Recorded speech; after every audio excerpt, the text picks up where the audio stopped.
This is Sean, aka Sean Gran, and this is the MP3.WAV podcast. Today I am joined by the insanely talented producer, multi-instrumentalist, and a singer as well, Jamie Isaac. How are you doing today, bro? Good, man. Yeah. Good.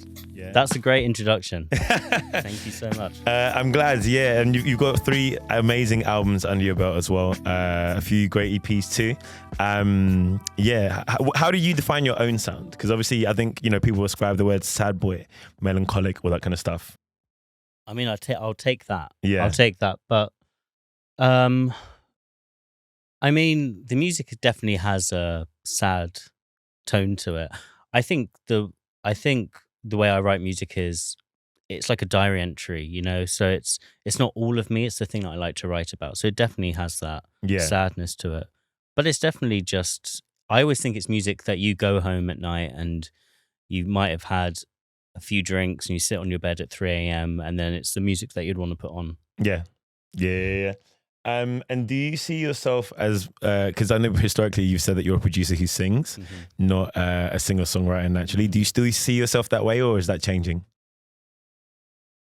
It is changing, mostly because the music is changing slightly. I mean, at the beginning when I was just producing music, the only reason I sang on it is because I liked the beat too much. And I was like, I don't want to give this to anyone. Yeah. But now it's, now because I've sung on my music for the last over 10 years, it's kind of just naturally developed into that. So I'll take singer-songwriter, but I want people to know I produce the music because I think that's really important. Yeah. Has that been a challenge for you in general, or like over the years, like since your early EPs and stuff, or getting people to realize that I produce it? Yeah. Well, every moment I get, I want to make sure people know. I produce my own music. Yeah, but was that a challenge before? Do you feel like people recognize, like, obviously you've done the interviews, all that kind of stuff, but do you feel like in terms of like when your name would come up, like maybe 10 years ago, people thought of you as a producer first, or do you worry? I think that's important. But I think that is. I think that's important. I actually I prefer that actually. Now that you've said it, think of me as a producer first. Because I think production of music is super important. I think if you use it as a storytelling technique, it's as much a part of the song as the words and the lyrics are anyway. So So to take it all the way back in terms of your early days as well, who would you say were some of your biggest inspirations in terms of getting into music, but also like musically? Because I know that like I think your grandmother and your great grandpa were they played on Burmese radio, and like her piano was the first one that you really played, right? Yeah, so she always had a piano in this kind of back room, this kind of middle room, dining area.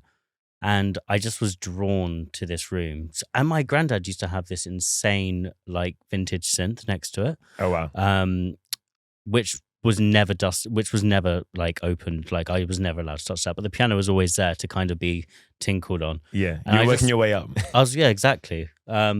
But it was something that I always was drawn to, and I loved playing on it. And then I would just sit and watch my nan play. And then after a while, I just kind of, you learn how to do it yourself slightly. But then I started singing, and then my family didn't have a lot of money, so we had to end up for other means trying to find money to get piano lessons, all this kind of stuff. And but yeah, that's kind of how I started. Really, it was just a love of music. And what I used to tend to do was I used to watch movies and turn the sound all the way down. Yeah, and then play what I thought that the soundtrack should be, which sounds slightly on the spectrum. No, I think it's really cool. I think a lot of people have always thought about doing that, or like curating a DJ set for that kind of thing. In terms of the Burmese radio stuff, like what kind of music was that your grandma and your great-grandfather were playing? Heard it. Oh, never heard it. Oh wow, okay. I've seen pictures. I've heard stories. Yeah, but no video, no audio. Nothing. Wow. Nothing. Okay, so it eludes us for now.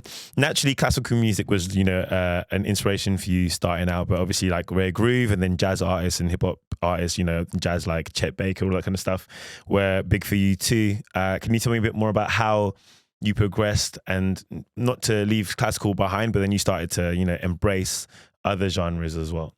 Well, I always thought that classical music was the most intelligent form of music, and that was the one thing that when I used to hear other things on the radio or things like that, I used to always be like, these people don't know music. I know music. Yeah. This is like a kid's way of thinking. Yeah. But then I really started getting into jazz, and that's when I thought, no, this is the most Yeah. this is the most intelligent type of music. And there's for me, there was a lot more depth in the emotion with that sort of music, mostly because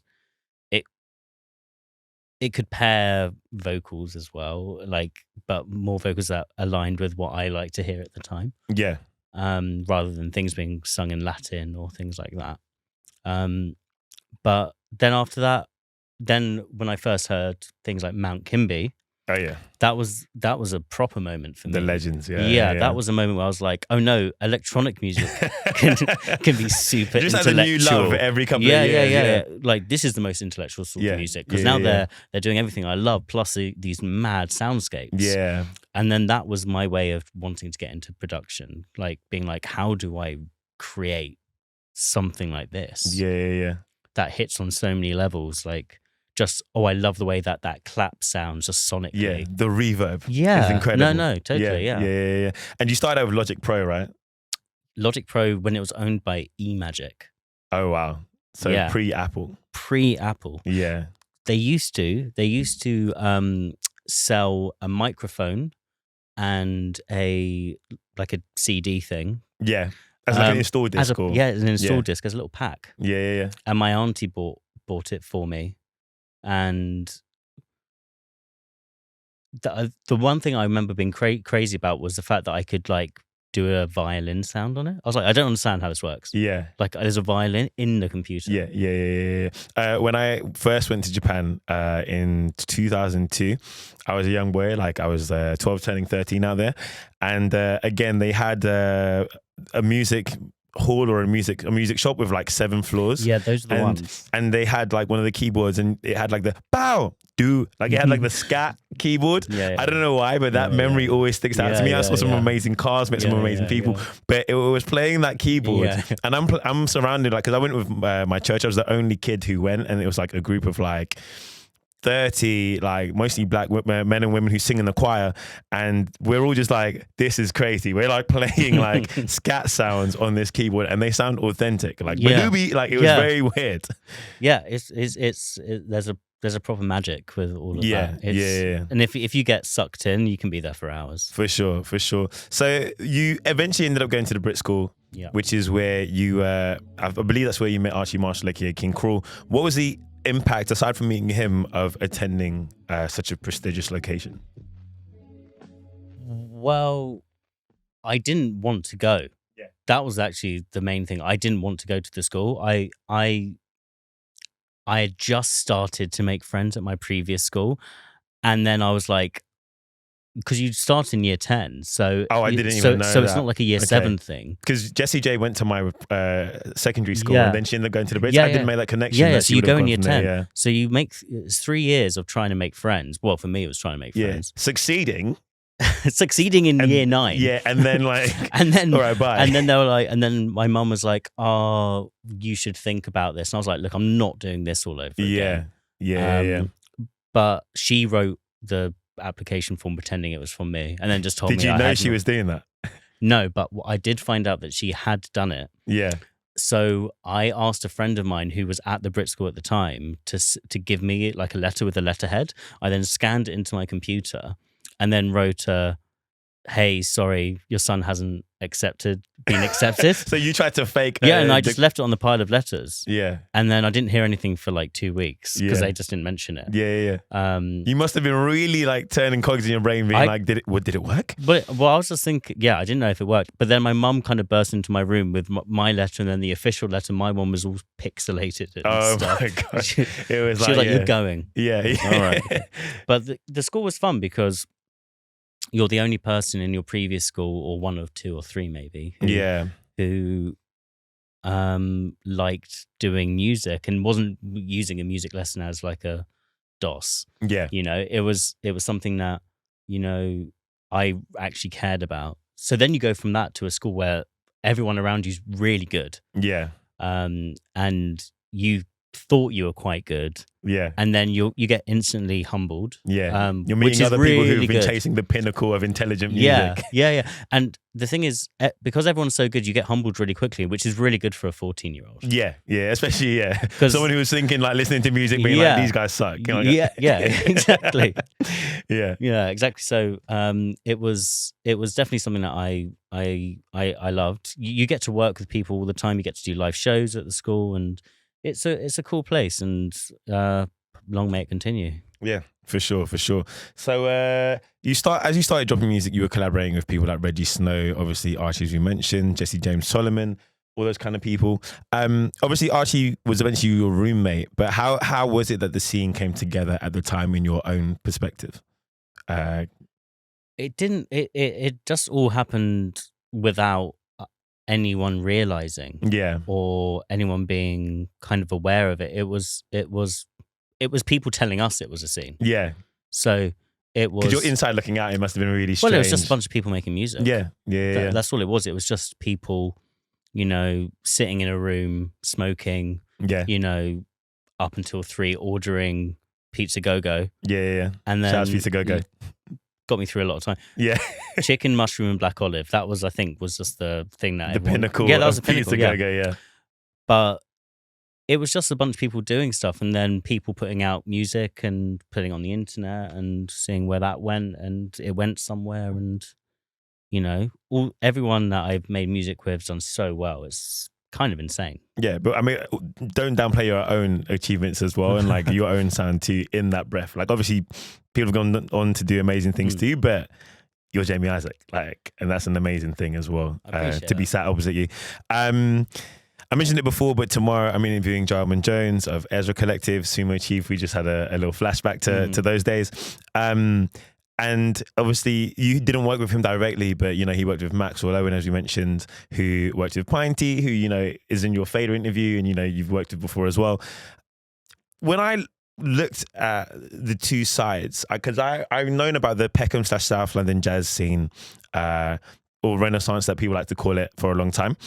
I didn't notice it until recently, but I feel like what you guys were doing was like the other side of the coin. Almost. Would you say it was the same scene, or was it okay? Yeah. Would you say it was the same scene, or was it slightly different or in parallel? It definitely was. It's good that you said that, because I think there was because people.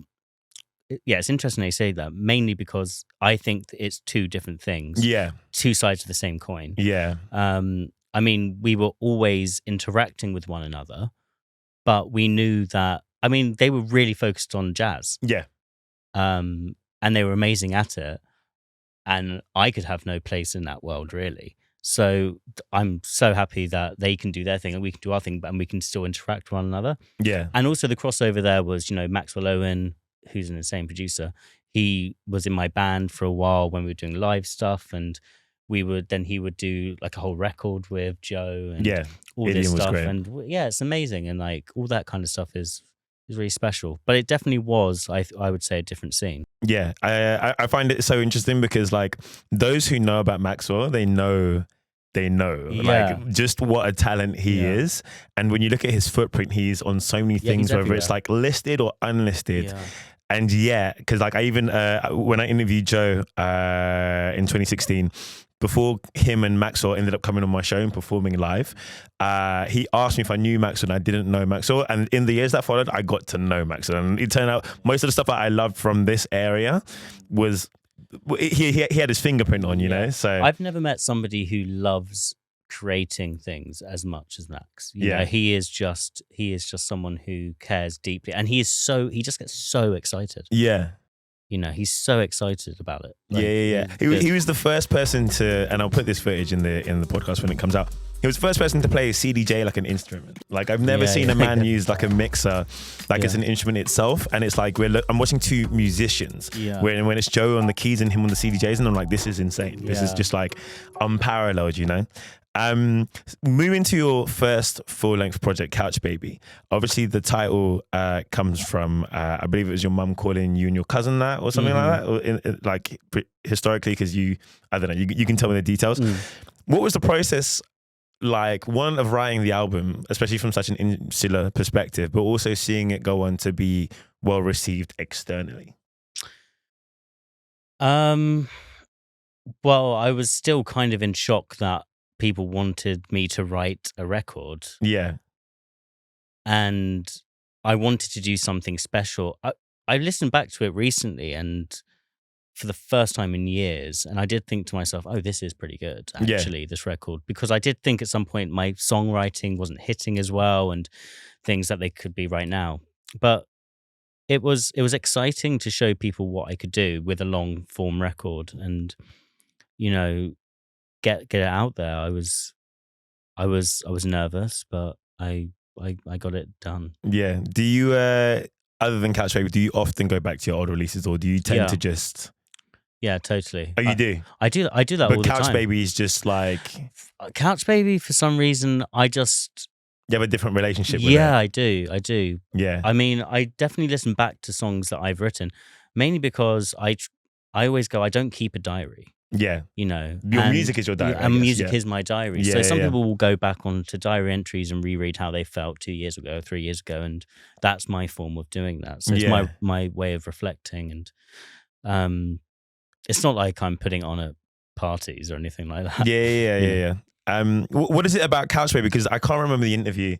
You said something about maybe it was like something to do with you like learning to write songs rather than just write music. Yeah. But like, what is it about Couch Baby that makes it stand out in that way? Is it because it was your debut? Is it because of the memories attached to that time? Or writing songs and making, because when I first started writing Jamie Isaac songs, they were 7 or 8 minutes long. Yeah. And then to make an album of 3 to 4 minute songs, I was like, I don't know how to really do this. But it seemed to pay off. And Couch Baby it is my baby, that record. Yeah. I feel such a way about it that I don't want to ruin it with fresh ears. That's quite a beautiful thing, to almost leave it trapped in your memory.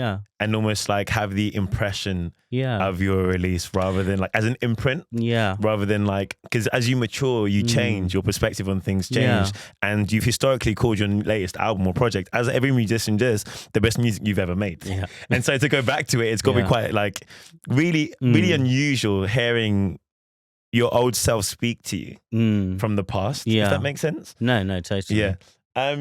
In that same time, actually 3 years prior in 2013, you remixed Gun off of CHVRCHES' debut album. How did that come together? Yeah, that's a deep cut, that one. Yeah. It's what we're here for. Yeah, that's mad.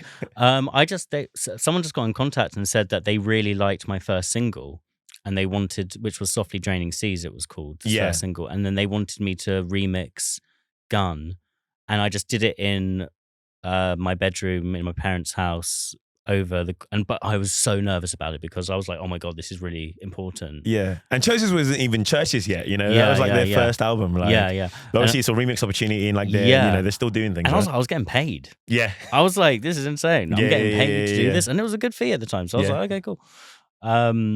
So yeah, just kind of got that together. I really like that remix. It's fun, but all the piano from those 2 songs were a really cheap piano sound, because my laptop at that time just lost all ability to record MIDI. It was hanging on a... It just lost all ability to record MIDI. So it was like, kill me, please. So everything had to be done with like the audio sound from like my really trashy keyboard. And then that's why all my first songs have clicks and claps. Because I just had no ability to record drums. Yeah. Just on this laptop. That's crazy. So you ended up making your music more atmospheric by almost necessity rather than like technicality. Because so many people, I always think when they're writing and producing music, they want to make sure that they have all the Waves plugins. They want to make sure they have all the universal audio plugins, everything, thousands of pounds worth of stuff. Yeah. And they haven't, and I'm kind of like, well, just use your limitations as a way of developing a sound. One of my favorite albums of all time is Anderson .Paak Malibu. And he recorded that infamously in a closet. Like the Really? microphone was in a closet and that was it. And yet it sounds His vocals. perfect. Yeah, sorry, his vocals Yeah, doesn't really yeah, make sense. Yeah. Like there's a whole studio in the closet, but he recorded his vocals in a closet, and like for me, I can't tell, you know, like and it, regardless of how it was done, it suits the music so well. Yeah. I mean, I always think that. I mean, like I record some vocals at home, and I'm like, and then you get to a studio when you've done a demo, and then you kind of go to a studio and you're like, hey, I'm in a studio now. I feel all flash. Yeah. And then you kind of think that you should revocal it because there's a £4,000 microphone there. Exactly. It will sound more. It will sound 4K. You know? Yeah. But then you spend a whole day trying to revocal a song that you did in one take at home, and the one at home's better. Yeah. And you're in your comfort zone there when you recorded it originally. Yeah. One of my favorite songs of yours is Hollow Words. I think it's just an incredibly beautiful instrumental. Yeah. I've had it on repeat all week going up for this. Amazing. Thank you. How did that song come together? God, that is such a long time ago. I can't even remember how it goes. Can I play? Please, yeah, please. I know it's a 4/4 beat. Is it? Or is it? No, it's mostly just like an instrumental guitar. Hollow words and truthful lies. There's no lyrics. Oh God. Wait. Oh wait. Maybe I've only heard the instrumental version. Ah. So yeah. This is so cool. So this version I used to do all on my MPC. Yeah. And then this album called Night Bus, I curated this whole album. So it was the whole idea of an album of someone coming home on a night bus. Yeah. So I got together people on this record to kind of get this record together. It was a really fun process, that. Yeah. I didn't know you curated this. No, I but did. It makes sense because you sandwiched it. You Yeah, were I on the first. sandwiched it, And yeah. Ben Hawk's on there as well, who's Yeah. connected to the whole scene again. Yeah. So I got And Malarkey. Yeah, and Malarkey, yeah. Okay. So I got a bunch of people together and asked them to kind of get some things together for someone.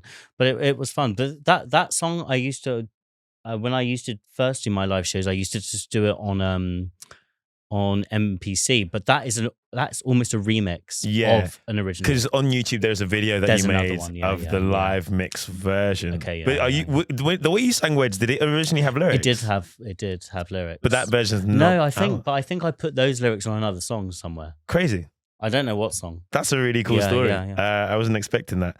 So moving on to 430 Idler, your second album. It feels like there's a lot of bossa nova influences, right? Where did that come from, or what was the intention behind that?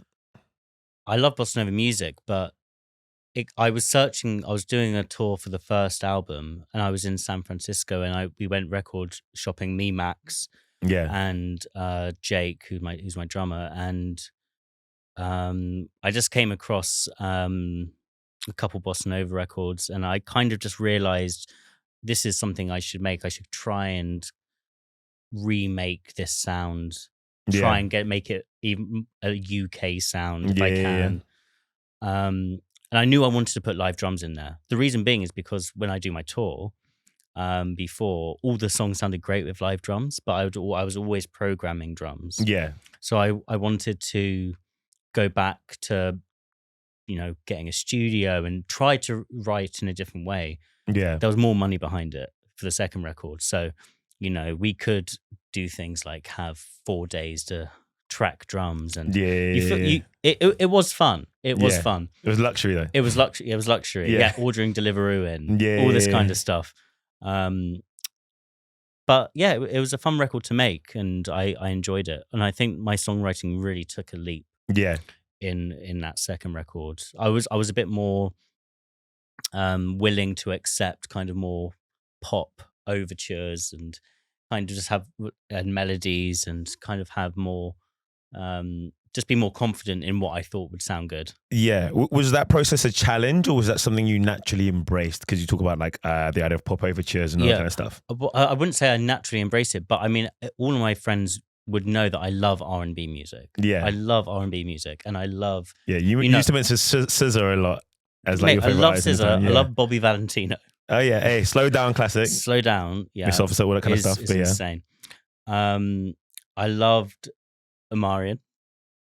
Icebox. Great. Yeah, exactly. Icebox is literally my favorite song from him. Bro, it's such a good song. Yeah. So like if you get me on a good night, I will sing all these R&B like melodies. And you know, I think it was just a shame that I was kind of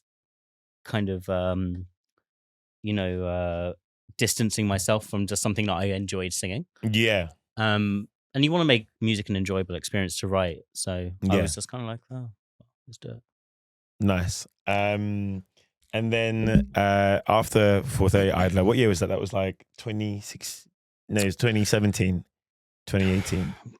No idea. Wait, yeah, because Couch Baby was 2016. I think 4:30 Idler was 2017 or 18. Yeah, probably 18. Yeah, and then you ended up linking up with Nosaj Thing. Yeah. So like, what was the process and like, how did you end up connecting with him? Because your two sounds match so well. Because again, his music.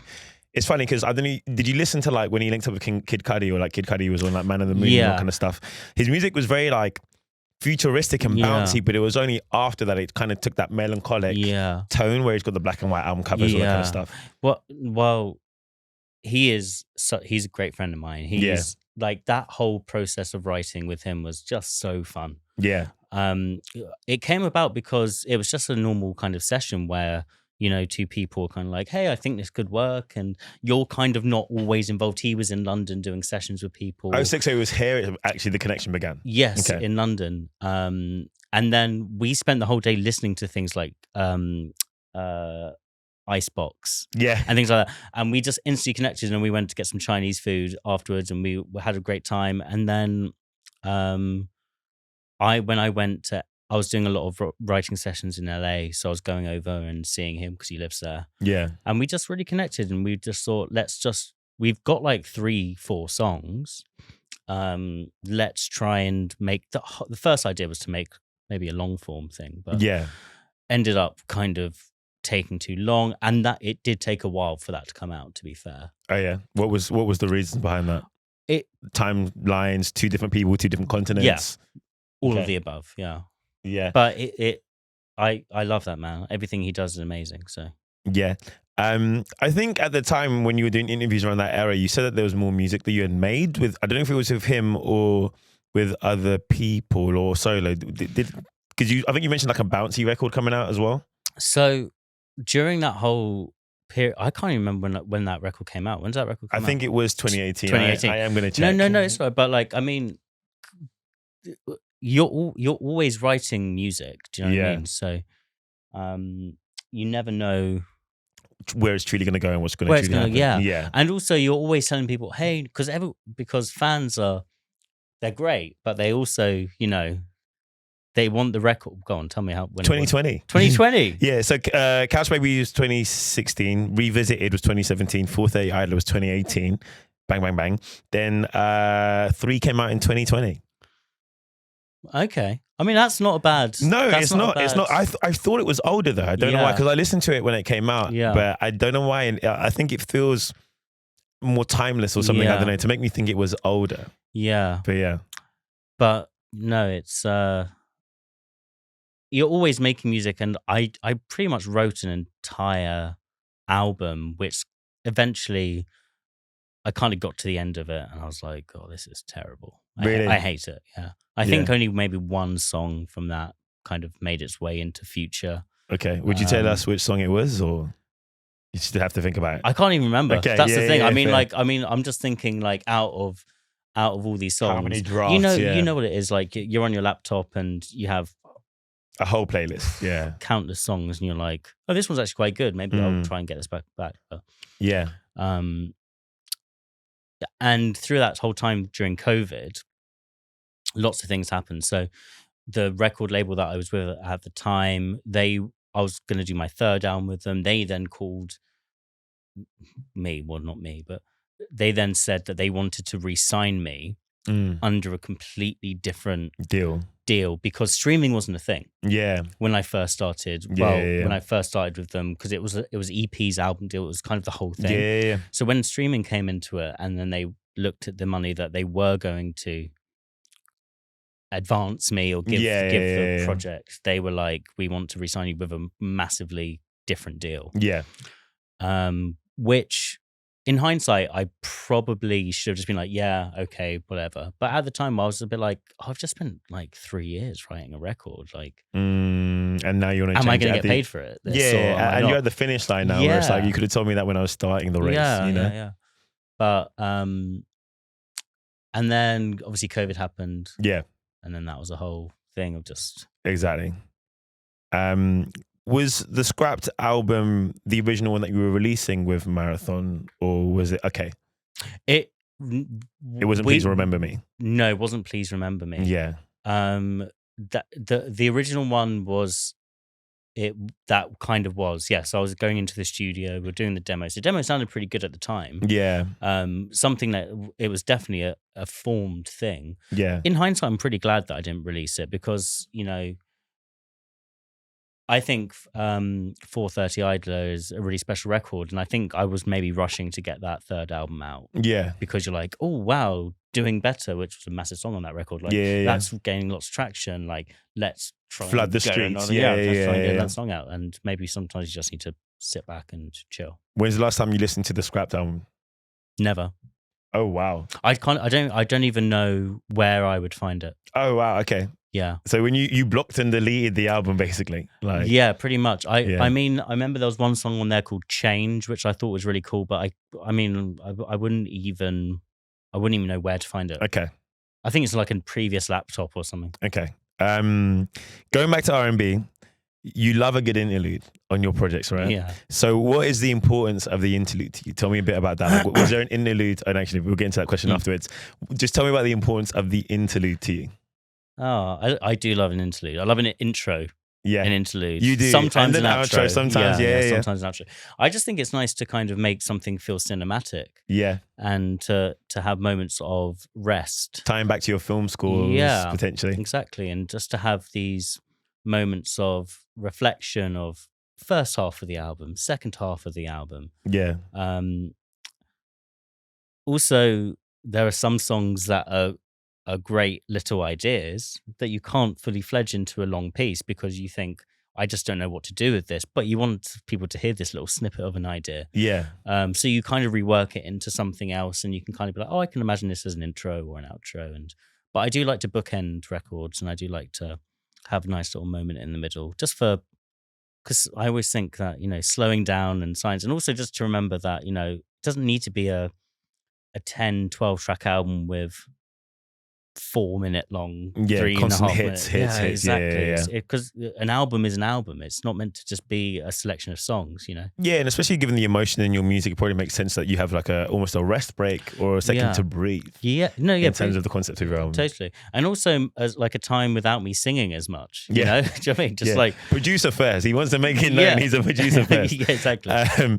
So given there was a 6-year gap between, actually, is Please Remember Me an album, first and foremost? Because I think you've described it as somewhere in between an EP and an album. Yeah, I don't even know. I mean, I think I wanted it to be an album, but it's 8 tracks, I think. Yeah. So, I mean, I would feel a bit hard done by if I was somebody and someone said, I'm bringing out an album and they give me 8 tracks. I feel like an album's 10 to 12. Interesting. Okay. Yeah. And an EP is normally 5, but potentially 5 more. or 6. Okay. So you're just in that uncomfortable. No, I call it like a mini album. Yeah. Okay. I do love that record, but it's definitely because that took so long to come out. Obviously, and with all the changes that you were going through and pandemic. I was sat on that record for years, really, and constantly trying to be on social media, telling people it's gonna come out. You know, try and stay with me here, guys. Yeah. And it was tough. It was tough because you just have the music, and I'm the sort of person that needs a record to come out before I start writing. Yeah, I cannot write when there's music just sat there. Yeah, because if I start writing and the music sat there, I'll end up scrapping this whole thing. Exactly, as we've seen before. Yeah. So I didn't want to do that. So I was just like, I need this to come out. And it was, when it came out, man, it was like I was like holding my breath for like 4 years, and it was like a final exhale. It was a really lovely moment. Yeah. What made it finally drop? What was the reason for that gap? Because obviously, you know, we just found out that 3 came out in 2020, but compared to your second album and this mini album, there was like a 6-year gap. So like, obviously we heard about the label stuff. What made 2024 the right time for it to drop? Well, things came into place. I mean, I changed management. Which was a good idea. There was just it felt like the record could have come out earlier, Yeah. but there always seemed to be things happening. Some sort of hurdle would just pop up. Yeah, which was completely out of my control, and it was just sending me mentally. Spiraling, yeah. It was really difficult. So Yeah. but 2024 was the year, because when I got my new management, I was like, look, the only thing I want to do is get this record out. Yeah. All I want to do. So we managed to have a deal with Believe at the time, which is like an artist services thing. Yeah. So we ended up putting that out pretty quickly after that. And I kind of knew that the record was going to be, I couldn't come back after 5-6 years and be like, hey guys, remember me? Make sure you stream that. So, do you know what I mean? It was just going to be, it would be rubbish. I just kind of knew that if I could kind of get that music out there, kind of just have a hum again that maybe I was writing, and then hopefully, little buzz, and then this next record and will hopefully do a lot better and do all that kind of stuff. But it meant I could get those songs out there, and those songs are really important to me because it kind of encapsulates that massive period of time. Yeah. In a different way to the Nosaj collab, because obviously, you know, this is a different reflection or a different perspective of, you know, everything that you had to go through. Compared to the Bossa Nova on 430 Idler, obviously, Please Remember Me pulls a bit more from 80s sounds. I've seen you mention Phil Collins and stuff. How did it come together in terms of the writing process? Like, did it take as long to write as it took to come out? Or did it take longer to write compared to previous albums? Or what was the process? I wrote the majority of those songs because my laptop completely failed me. The one that was terrible, had completely failed me at this point. It'd been hanging on for a couple of years. I mean, if I took out the power lead, it was gone. Okay. It was gone. I mean, it had to be on all the time. It was literally on life support. Yeah. So I ended up renting a Mac because I couldn't afford to buy one. So I was renting a Mac from this place that was charging extortionate amounts. I don't know what I was doing. Yeah. But I had it for like a month, this laptop. And I was like, I've got to write everything within this month. It's good pressure, I suppose. It was actually pretty good. But then after that, I was like, I couldn't like re-edit any of the stuff. So I was like, okay, this is it now. Yeah. So like everything was just signed off by the time you had to hand it back in. Yeah. But I was really enjoying Phil Collins' music at the time, and those kind of big beefy synths and snares. And, loved it. So I was like, oh, let's make something out of this. Looking at 2018 when 430 Idler came out, and sorry, I love that we had to look up the dates because it's been it's such a long era of so much happening. Looking at the 430 Idler all the way to 2024 when Please Remember Me finally dropped, what were the biggest changes to your creative process? Well, I write songs a lot quicker. Yeah, I do write songs a lot quicker now, and I take my first instinct as the thing to do, because so much time I've spent, is this okay? Is this not nice? And worrying too much about reverbs and snare sounds. And a part of me was just like, this can send someone crazy, this stuff. Yeah. You know, and that stuff can come a lot later. And I think I was just kind of pausing writing lyrics or pausing this because I didn't want to get into that until I'd just sorted out this kick. And I think it was just a way of procrastinating. So now it's full blown, done and dusted within a couple of days. So it's definitely a lot. It's streamlined. Yeah. And then your dad was a cab driver, right? Is a cab driver. Cab driver. I love that you guys did an interview together. Who was that for? Fader? No. There's an interview in Wonderland or something. Oh my There's an God. interview that Me you and my both dad. did together. And I think that's just such a cool thing. Yeah. We have the picture of that on my wall. It's just a great idea, and I think it's so cool that you guys had the chance to have that conversation and have it documented. what made you write Dad's Cab now as opposed to previously? I wrote the beat first, Mm. and my dad, like the first time I'd ever heard, Gabrielle Roy Davis Jr. and all this Yeah. stuff was my dad playing it. Yeah, And- because he was into Ray Groove and Oh my god, yeah! The Everything, first yeah. ever gig I ever went to was Roy Ayers. yeah. When you were like 7 or something, Yeah, right? yeah. It's at Lloyd's Park in Croydon. That's incredible. RIP to the GOAT. But Yeah. And the girl who was singing backing vocals was the girl who, no, it's bad that I can't remember her name, was the woman who sang, "Oh my gosh," Basement Jaxx. Oh, Vula. Yeah, she was in backing vocals for him. Yeah, Vula Mavinga, I believe it is. Yeah. Yeah. She also does, I don't know if you've ever been to open mic night at Troy Bar No. on a Tuesday in Shoreditch. For a long time, she was the main vocalist there. No way. And it's like, it's people who play for like Adele and Stormzy and stuff as the band. No way. Amazing nights. Great Oh, Caribbean cool. food as well. Oh. Random. But anyway, let you continue. But yeah, so I wrote the beat and then I was like, this really sounds like something my dad would play. Yeah. So then I was like, I should just write a song about my dad. It wasn't it when I played it to my dad, the first thing he said was, you should get some lyrics in there about your mum. He was like, he just didn't want it. It was just like, no, you should get something in there about your mum. You're so thoughtful. Yeah, but you could tell that he really enjoyed it. You could tell he was proud that his son was writing a song about him, because it's a bit, tongue in cheek, the song as well, and Yeah. it's nice. Yeah. So obviously the new album is on the way. Yeah. Since you started, again, streaming wasn't even a thing in your contract originally with Marathon. The whole landscape of music has completely changed. How has it been adapting to the new age of social media, where it's basically something that, a lot of people don't want to engage with as a creative, but a lot of artists are now deeming it necessary. And, like we heard from the label saying, oh, streams are a whole thing now. And, people are saying, oh, how many followers have you got? How's it been adapting to that era? Well, it's disheartening. Yeah. And it's pretty depressing. Yeah. But it's, it's something that you've got to do. I mean, people are always going to be annoyed at something. People will be annoyed when CDs were a thing. People will be annoyed when video killed the radio star. Yeah, right? exactly. Yeah. So it's easy for me to kind of sit down and be like, shouting into, Old man yells at cloud. Yeah, old man yells at cloud. Yeah. Being like, this is absolutely terrible.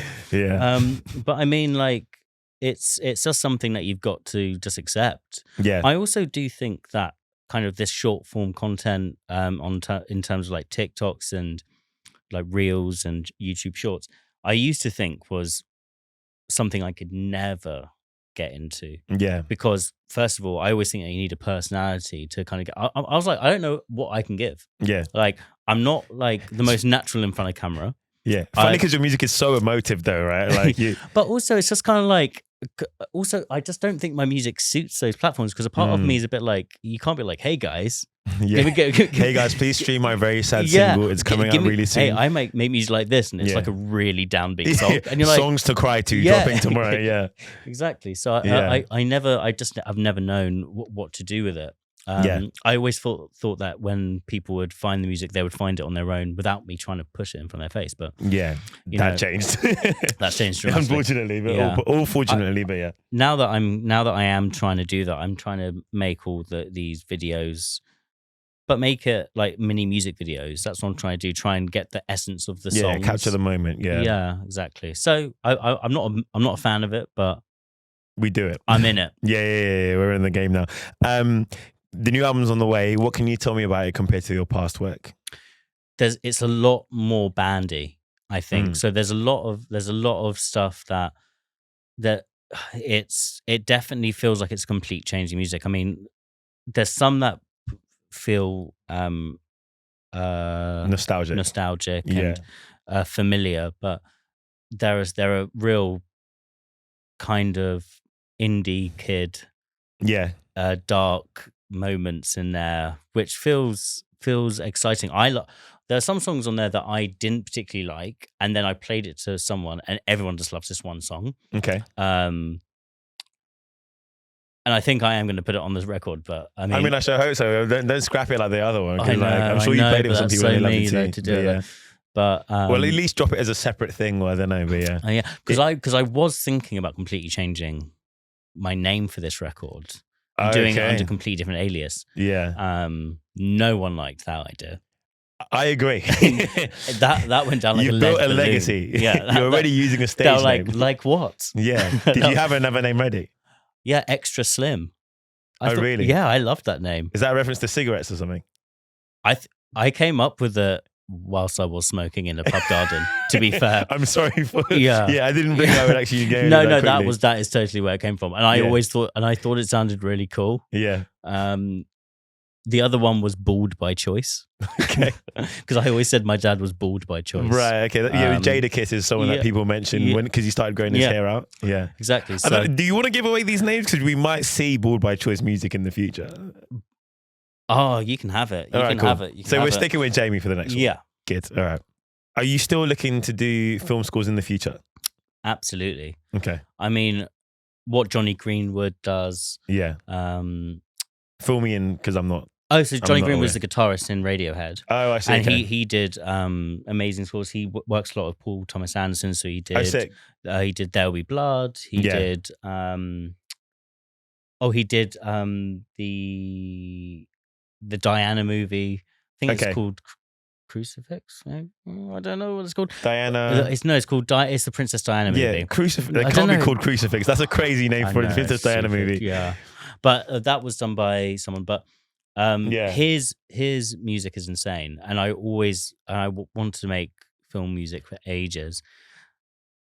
I also thought that my music could fit it, but 100%. But because I come from quite a classical background, I want to score. I want to score, so I will pursue that for sure. Yeah, and with the new album, can we expect any live shows in the near future? Or definitely. Okay. I mean, I did go for a stage of not wanting to do live at all because I suffered quite badly from anxiety issues. Yeah, and now I think I'm ready to do it. And you actually opened for Nick Hakim. Yeah. A few years ago, right? Yeah. So I supported Nick Hakim for his Europe show. Did Neo as well. Sorry, Neo as in the singer. Yeah. Oh, so sick. did her Europe shows with amazing. her and some of the UK shows. But yeah, it was. I love performing live. I love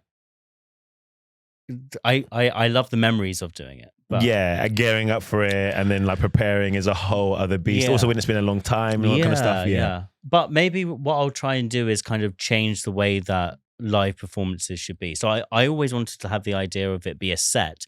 Then the 1975 did this whole thing. Do you know that? Do you know the band? I know the band, but I don't really listen to them. Okay, yeah, fair play. Okay. So they did this whole kind of set where it's like a living room and everything, and that's what I wanted to do. I wanted really to do a stage where it looked like my bedroom. Yeah. And I wanted it to look like you could see through the window, and it started with a green hill, but then throughout the show, it was becoming more and more apocalyptic outside.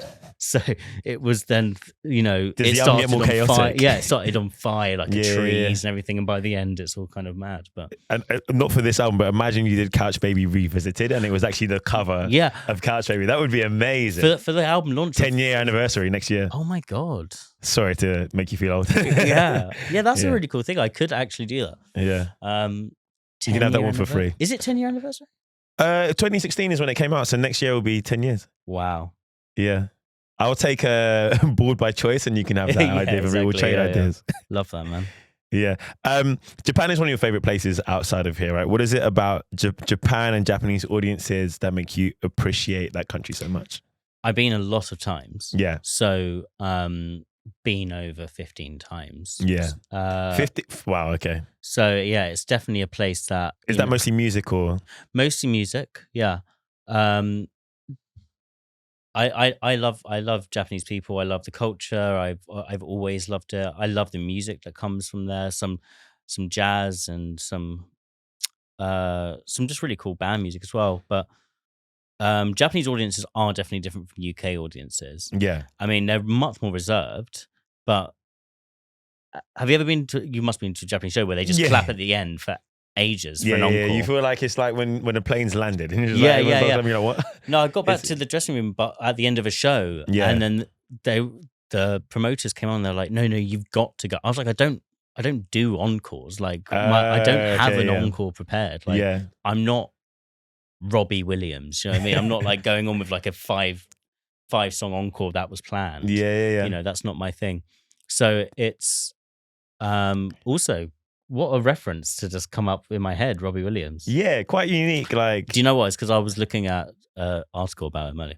Okay. I didn't know you did 5-song encores. That's like a whole other show. No, they do. They do like they do like a mashup of like the whole show sometimes. That's really cool. What song do you, not that you remember, but what song would you have performed as the encore there? I think I did Find the Words, but I did it with just me and the piano. So I just went on with me and the piano. That's really cool. Yeah. So it all got really quiet again because the Japanese audience are really respectful. Super respectful. So that, like you could hear a pin drop. So it was really lovely to do that. Yeah. And I think having the piano kind of like end it as well. Obviously, like an instrument you started with, the lineage of that instrument for you, but also it's just you and that as something to close it out is a really beautiful thing. I have an absolute love for that.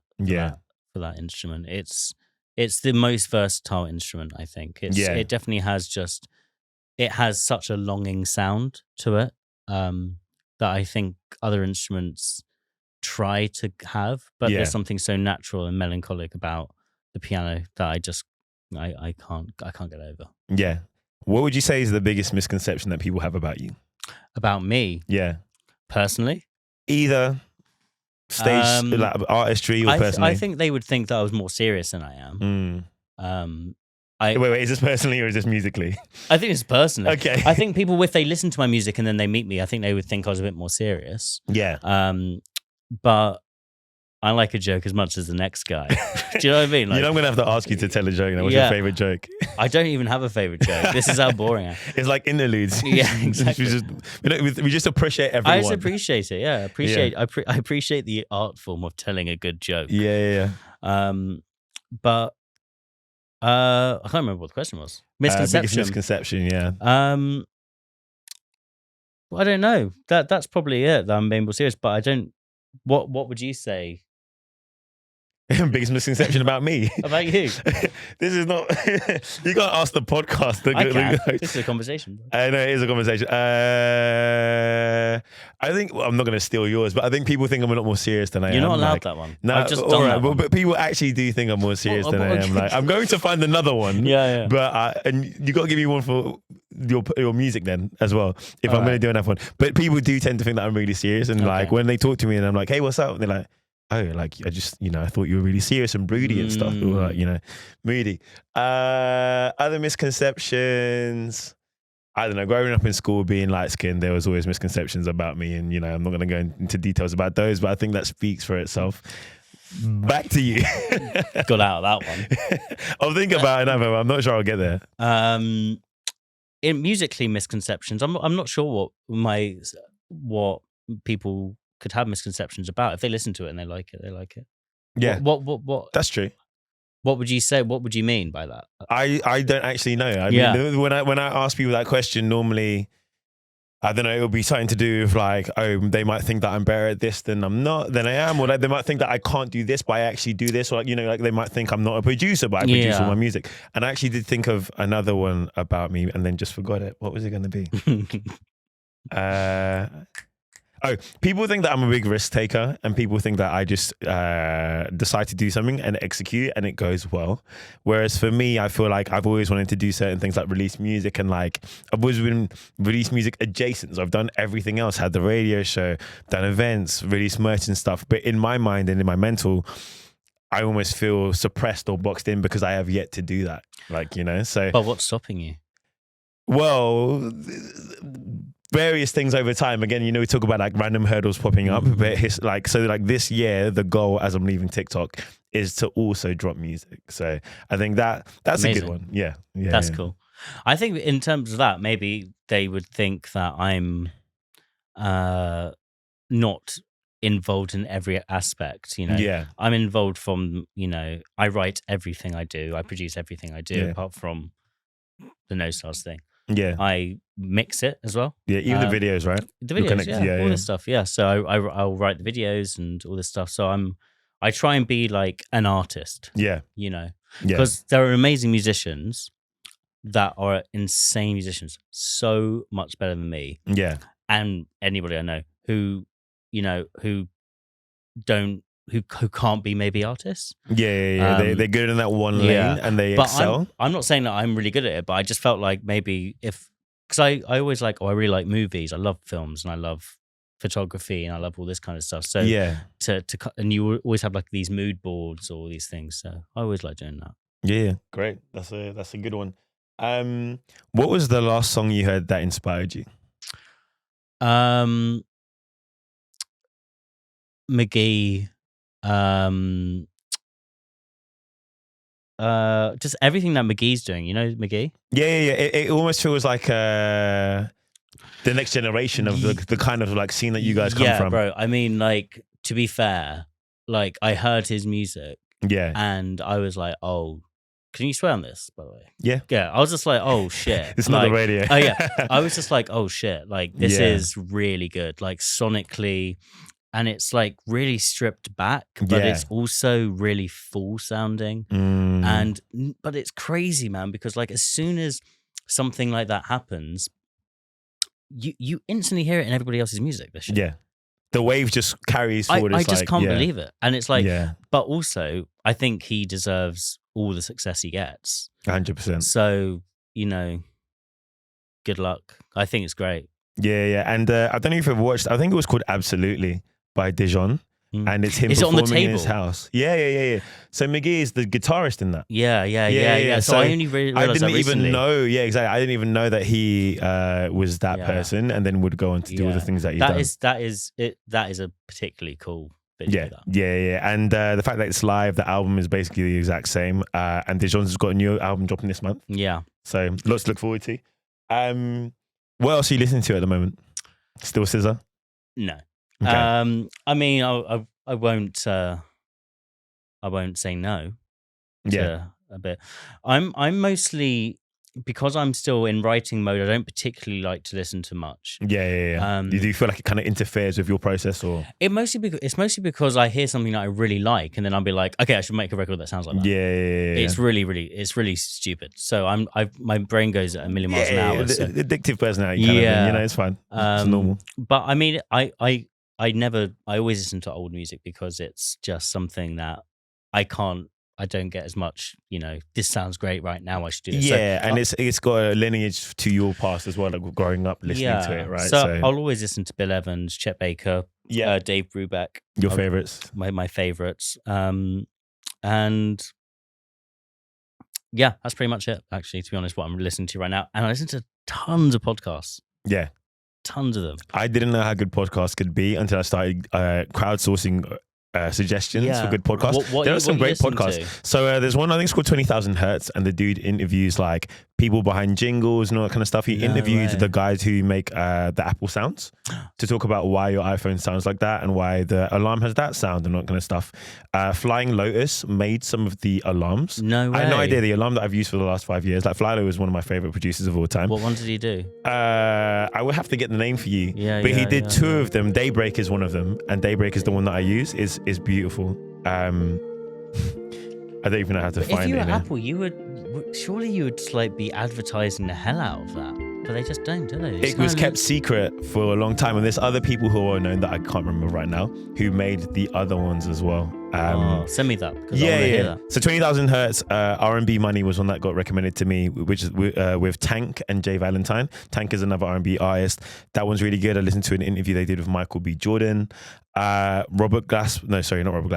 Chappelle, Mos Def, and Talib Kweli on The Midnight Miracle. Do they have a podcast together? Yeah, it's called The Midnight Miracle. I listened to one, and like the sound engineering when they're telling their stories, it's like a movie. It's weird. Like the sounds that they're bringing in. Oh, like background noise. Yeah, background noise to characterize the things they're talking about. Really amazing. There's a lot of jazz in there as well, playing as they're talking. They do this all the time. Yeah. It's been ongoing. I think they've stopped for a while, but yeah, we'll trade. I love Dave Chappelle. Yeah, same. We'll trade podcasts afterwards. Yeah. What can we look forward to from you for the rest of the year, or for the next year, or whatever? Well, I'm gonna try my best to release this album, and I'm gonna be around. I'm also, honestly, I'll say this right now. Personally, what I'm really happy about is I'm in the best place mentally that I've been probably in the last 6-7 years. Yeah. So like for me, just to kind of get joy out of life It's really exciting. That's huge.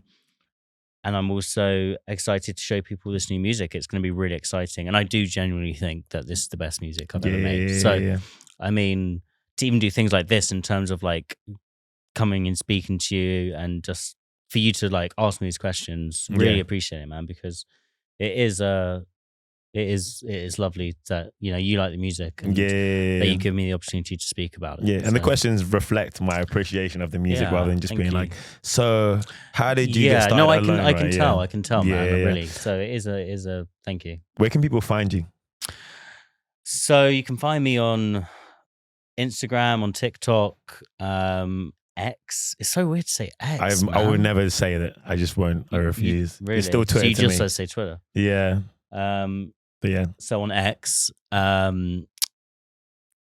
But yeah, so Jamie_ISC on most of my things, and then just find my music and say hi. I'm actually trying to be way more interactive. Yeah. So I talk to a lot of people on there. I'm not sure how long that's going to keep up. Yeah. At least we'll try. Yeah, I'm right? trying, man. All we can do is try. Yeah, exactly. But yeah, thank you so much, Jamie. It's been a complete pleasure, man. Appreciate it, brother. Really. Pleasure, bro. All the best. Amazing. Really love that, man.